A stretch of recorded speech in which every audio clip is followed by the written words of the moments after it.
Yeah, exactly. So it's massive, and thankfully we're all living longer. So you'll be seeing me in another 50, 60 years coming here, going on and on as usual. No. But no, seriously, it's a long-term relationship what we have, and we have to look at how we can work intergenerationally as well. So we're not in competition with older people. The way the Tories are trying to say that if we stop the triple lock, or if we did a dementia tax or whatever they're calling it, that would help younger people and help the tax system. That's all a false economy. We have to work intergenerationally with the older generation and support each other. So, yeah, that deserves a clap. I heard a little clap like that. So, we see in the UK that the structural, economic structural base of the way the taxation system is obviously inadequate, because we don't look at the wealth creators as much. So those who creating the wealth makers, we're looking at big companies, for example, the CEOs, and the value placed on them. But what about all the staff? They would not be creating these huge profits if it wasn't for the staff.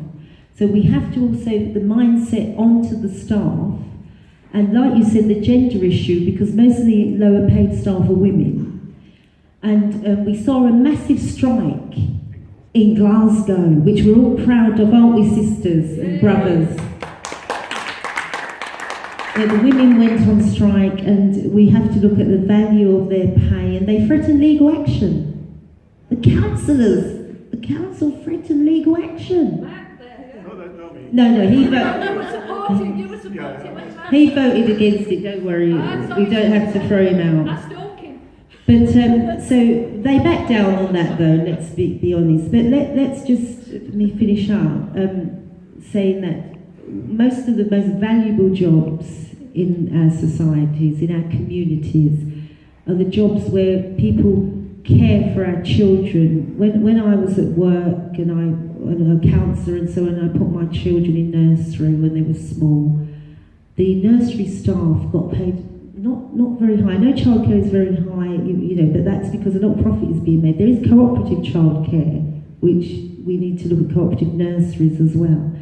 But most of the most valuable jobs, like the carers, the school teachers, the nurses, the midwives, they get paid very little. And without them, without the NHS, which is the Labour's jewel in the crown, what Labour founded, 70 years old, ties in with HMS Windrush, which came 70 years ago, so that helps with the success of the National Health Service. All those nurses from the Caribbean and former British, Commonwealth, yeah. So we have to tribute to them as well, and the Irish as well, and other Celtic. So we need to value these people, we really do, and we have to change the mindset. I love people from the Lords. I don't mind being on a panel with someone from the Lords. They're getting. He's from Bernie Grantland. Well, we love him even more now, don't we? The wonderful Bernie Grant. There you go. But let's be honest. They're getting 350 a day or whatever it is, and yet the carer, some of them are on £7.50. Now, I'm not saying that. I'm not trying to, attack you or anything. But I'm just showing that we value the value we place in, and it just seems a bit strange. So let's look at that. So I wanted to, with moving community land trusts forward, I had some proposals that perhaps we could start incorporating them into the Garden City model. So I know we've got brownfield land and other land which we have to look at for development. There's lots of pockets of land which is public land, which we could use for the community good, to serve the community. So in terms of development of a policy framework for members of the Lords, and there's MPs here, I'm not sure, but there may be, including public funding mechanisms that provide funding on a more flexible, ongoing basis. When I started our community land trust, we had to do a lot of fundraising, rely on ethical donors, and also rely on the people we love to donate to get it off the ground, and also the churches, the mosques, and other civic organisations. But we also did a crowdfunder, community funder. But if we had greater support, and we know Labour and Co want to set up regional banks and regional investment banks,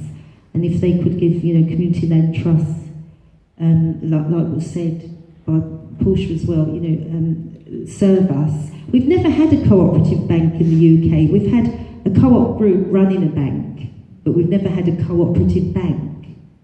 So we need greater banking. The Royal Bank of Scotland, I completely agree. When they went under and billions was put in to save them, nobody batted an eyelid.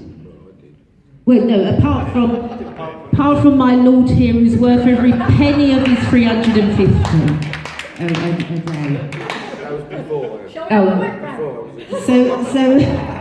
So let's say, let's try and develop greater institutional support for local and national and regional support for community asset locks, releasing the community wealth, working with anchor institutions. And I think this can be achieved when we have a Labour and cooperative government.